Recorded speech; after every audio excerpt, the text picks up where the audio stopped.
Your reservation is confirmed, luggage meticulously organized with the precision of a veteran traveler, and you're mentally celebrating. Excellent, no checked baggage complications ahead. Then reality strikes at the departure gate. The announcement system crackles to life. A gate attendant flashes an overly enthusiastic grin, and suddenly your carefully curated carry-on disappears faster than a magician's rabbit. There you stand, boarding document clutched in one palm, that infamous yellow gate check sticker in the other, bewildered by this transportation sleight of hand. Welcome to the aviation landscape of 2025. Carry-on travel appears deceptively simple until it spectacularly implodes. Here's the critical distinction that most passengers believe they've mastered but consistently bungle. TSA and airlines operate under completely separate rulebooks. One organization scrutinizes your bag's contents with laser focus. The other obsesses over dimensional compliance, weight distribution, and overhead compartment real estate. Miscalculate either bureaucratic maze and your perfectly organized suitcase vanishes into the cargo abyss, or worse, meets its demise in TSA's confiscation graveyard. Throughout this comprehensive breakdown, we'll navigate the entire labyrinth. Airline dimensional restrictions, TSA's liquid limitations, the surprising exceptions that exist, commonplace items that appear innocent yet trigger red flags, plus genuinely bizarre objects that somehow breeze through security unscathed. Stay tuned. Your future carry-on triumph hinges on mastering these nuances. The dimensional deception. Here's where the illusion crumbles. You might presume carry-on possesses universal standards. Far from accurate. Across the United States, each airline establishes its own parameters. Some carriers display generosity, accommodating 22 by 14 by 9 inches, including wheels and extended handles. Others treat anything exceeding briefcase proportions like contraband smuggling. Budget airlines particularly excel at transforming this into revenue generation. Many restrict passengers to merely a personal item. Envision a sleek laptop case or modest handbag. Should your backpack exhibit even remote ambition, prepare to contribute $75 to their profit margins. After measuring meticulously at home, perfect fit achieved, you encounter the gate sizing contraption, mysteriously more restrictive than online specifications suggest. Statistical coincidence? Or an ingeniously engineered revenue collection device? Draw your own conclusions. The TSA Gauntlet. Surviving the airline's measurement ordeal merely introduces TSA's entirely different priorities.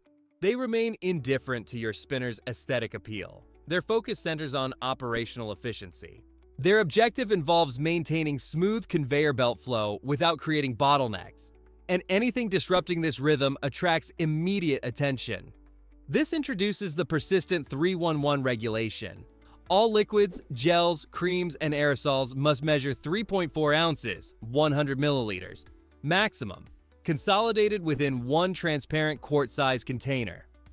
This encompasses peanut butter, facial moisturizers, and every spreadable substance imaginable. If it could theoretically garnish bread, TSA approaches it as a potential civilization threat.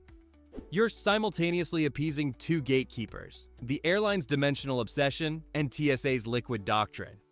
Between these competing authorities, your carry-on becomes vulnerable collateral.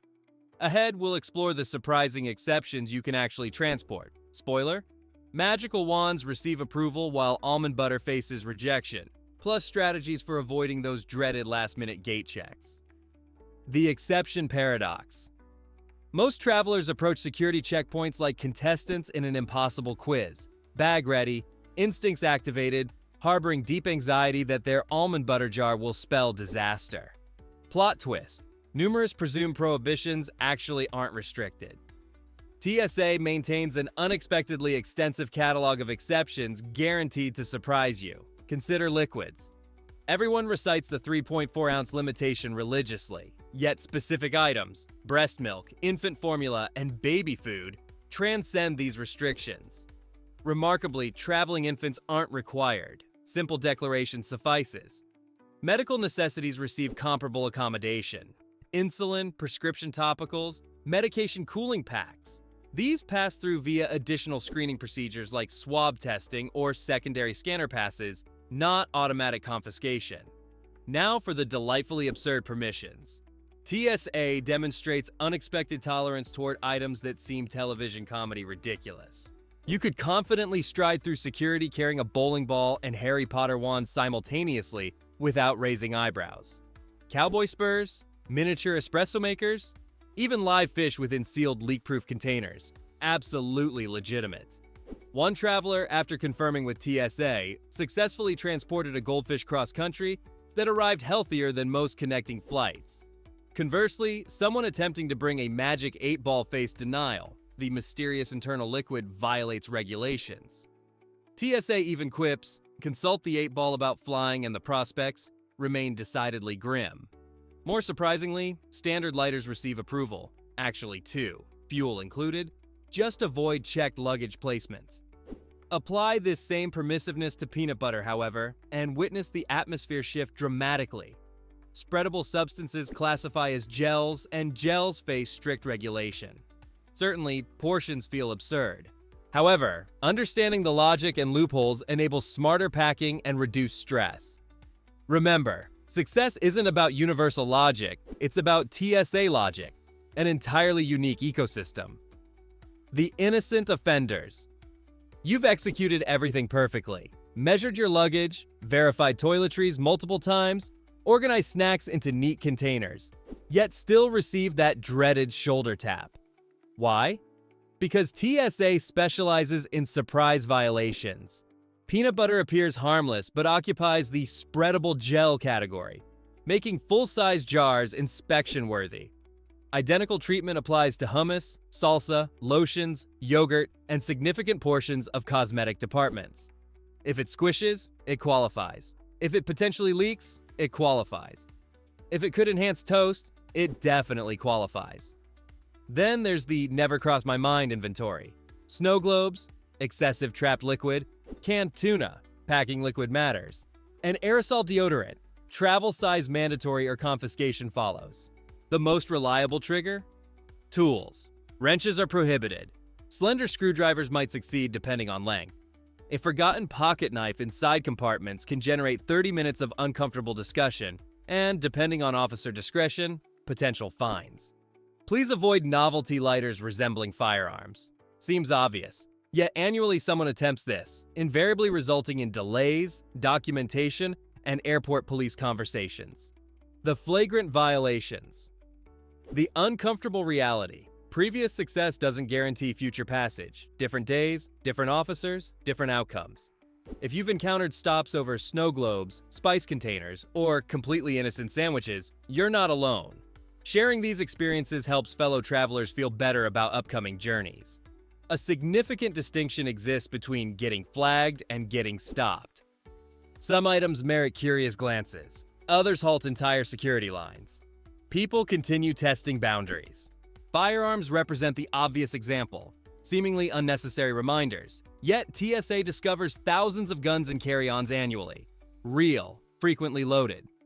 During 2023, they intercepted over 6,700, exceeding 18 daily, representing only detected instances. The just one bullet demographic fares equally poorly.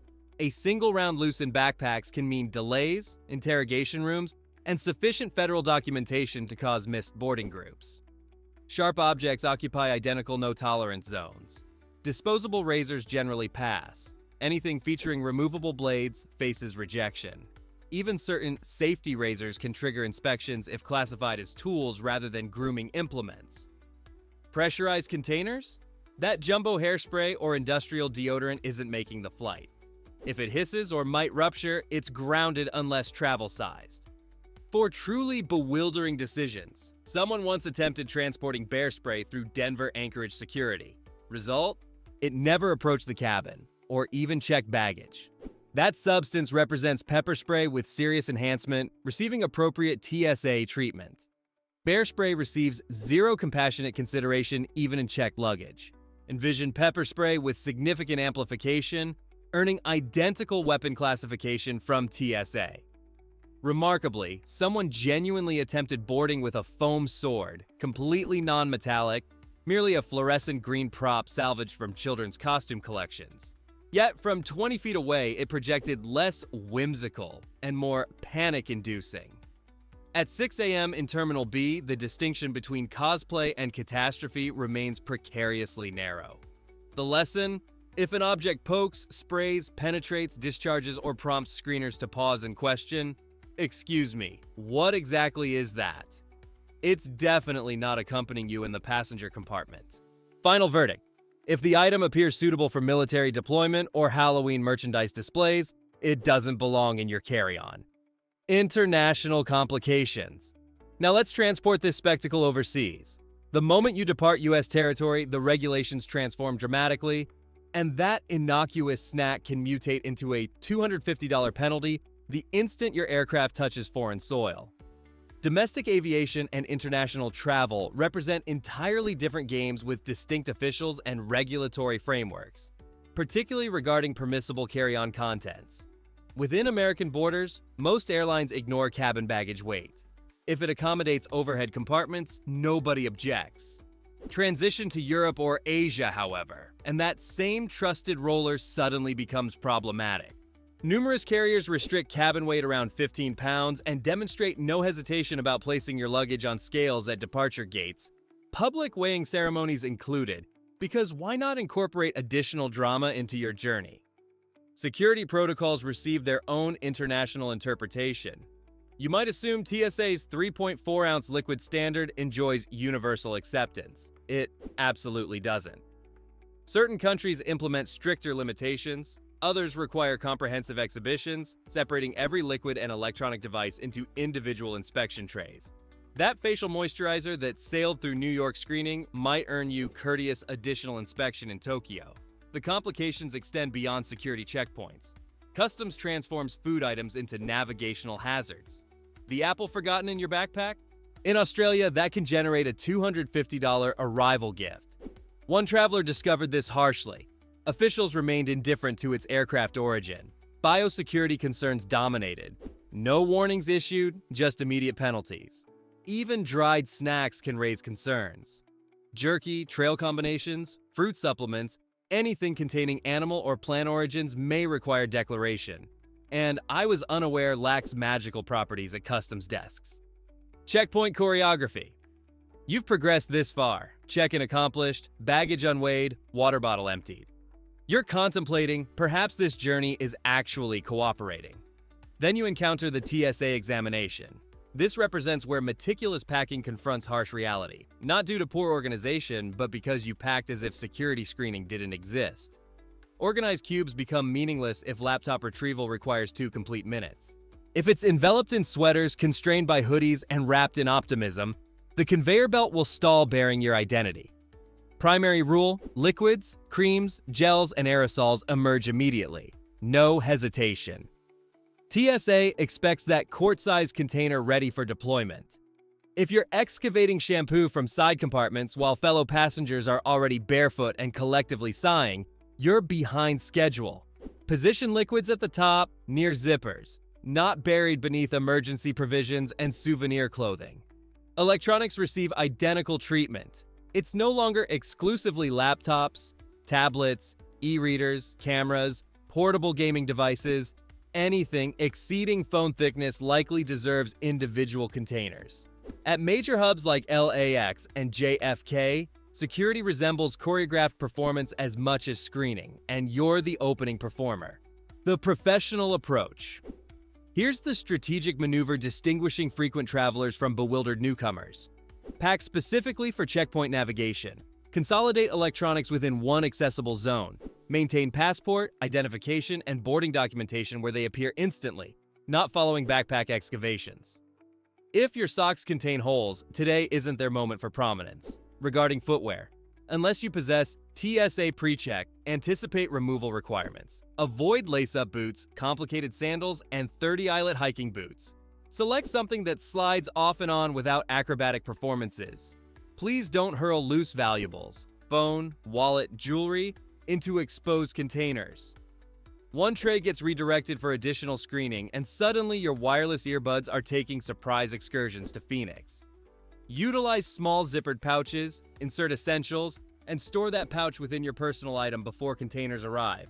This isn't merely about velocity, it's about projecting experience. Reduce stress, protected belongings, Fewer hostile glares from queuing passengers behind you. When things go wrong now for the reality assessment, what happens when you Air and TSA discovers something genuinely problematic? Perhaps you forgot oversized lotion, a miniature blade residing in your keychain, or the fortunate pocket knife that somehow survived 4 flights until today. Best case scenario, you receive disapproving looks, they discard the item, and wave you forward. Mildly embarrassing, costlier for your $60 facial cream than for you personally. One level worse, and you're requested to step aside for secondary screening. Perhaps a supervisor approaches, your laptop receives swab testing, your luggage gets unpacked like nested dolls, and your portable espresso maker faces interrogation as if it's encrypted spy correspondence. Still manageable, though humbling. However, when the item proves serious, consider weapons, ammunition, or anything projecting tactical appearance, you've entered comprehensive security experience. Incident documentation, potential fines, possibly airport police involvement. Missing your flight stops being hypothetical. You could depart with civil penalties exceeding your ticket cost. The revelation: once TSA confiscates something, it never returns. No lost and found exists for prohibited items. Some face destruction, some receive donations, and some reappear on government auction websites. That perfume bottle you surrendered in Vegas? It might be thriving on eBay currently. Even if your item was harmless, becoming argumentative can escalate situations rapidly. TSA cannot arrest you, but they can invite airport police into conversations. And you definitely don't want to discuss novelty nail files shaped like switchblades with officers before 9 a.m. Final wisdom: follow the golden principle. When uncertain, exclude it or check it. If this comprehensive guide prevented even one mistake, or at least provided entertainment while repacking for attempt 3, perform the standard ritual. Engage positively, share stories if TSA ever confiscated something ridiculous. Snow globes and ham sandwiches apparently possess legendary status. And subscribe for travel guidance, fewer airport disappointments, and sufficient wit to survive another security queue. Travel intelligently, pack lighter. May your carry-on glide into that overhead compartment on the very first attempt. Rendezvous at the gate.